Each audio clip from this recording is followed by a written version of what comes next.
নমস্কার। আবার কি সেই ২১শে নন্দীগ্রামের লড়াই দেখা যাবে ভবানীপুরে? একদিকে রাজ্যের মুখ্যমন্ত্রী মমতা বন্দ্যোপাধ্যায় আর অন্যদিকে বিরোধী দলনেতা শুভেন্দু অধিকারী। কার পাল্লা ভারী ভবানীপুরের অলিগলিতে?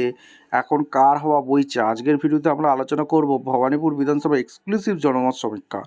২০২১ সালে বিধানসভা ভোটে নন্দীগ্রামে সম্মুখ সমরে নেমেছিলেন এই দুই মহারথী।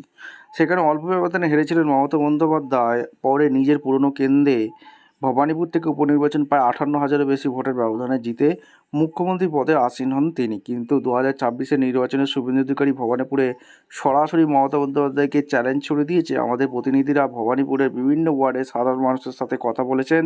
এখানে কিছু প্রধান পয়েন্ট লক্ষ্য করা গেছে। উন্নয়নমূলক পরিষেবা তৃণমূল কংগ্রেসের দাবি, ভবানীপুরে সবসময় দিদির দুর্গ এবং এখানকার মানুষের উন্নয়ন অপর আস্থা রাখবেন। Anti incumbency. অন্যদিকে বিজেপি এবং শুভেন্দু অধিকারীর দাবি এবার হাওয়া বদলাবে। তারা দুর্নীতি এবং কর্মসংস্থান ইস্যুকে সামনে রেখে এগাচ্ছেন। ভবানীপুরের অবাঙালি ভোটারদের সমর্থন কোন দিকে যায় সেটাই এই নির্বাচনে একটা বড় ফ্যাক্টর হয়ে দাঁড়াতে পারে। রাজনৈতিক বিশেষজ্ঞদের মতে এই লড়াই কেবল একটি আসনের নয়, এটি সম্মানের লড়াই। শুভেন্দু অধিকারী যেমন নন্দীগ্রামে জয় ভবানীপুর পুনরাবৃত্তি করতে চাইছেন, তেমনি মমতা বন্দ্যোপাধ্যায় নিজের খাস তালুকে রক্ষা করতে মরিয়া। শুভেন্দু অধিকারী এবার নন্দীগ্রাম এবং ভবানীপুর দুই কেন্দ্র থেকেই প্রতিদ্বন্দ্বিতা করছেন। এবার কি হবে সেটা আপনাদের সামনে তুলে ধরছে।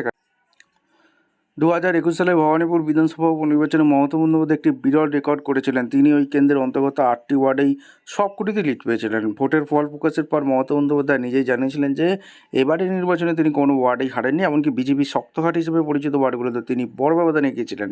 উপনির্বাচনের ফলাফল এক নজরে। ভোটের জয়ের ব্যবধান ৫৮,৮৩২টি ভোট। ওয়ার্ড ভিত্তিক পারফরমেন্স। ভবানীপুরে বিধানসভা কেন্দ্রের অধীনে থাকা ৮টি ওয়ার্ডে ৬৩, ৭০, ৭১, ৭২, ৭৩, ৭৪, ৭৭ এবং ৮২ প্রতিটিতেই তৃণমূল কংগ্রেস লিড পায়। রেকর্ড ২০১১ সালের উপনির্বাচনে নিজের করা ৫৪,২১৩ ভোটের জয় রেকর্ডও তিনি নিজেই ভেঙে দেন।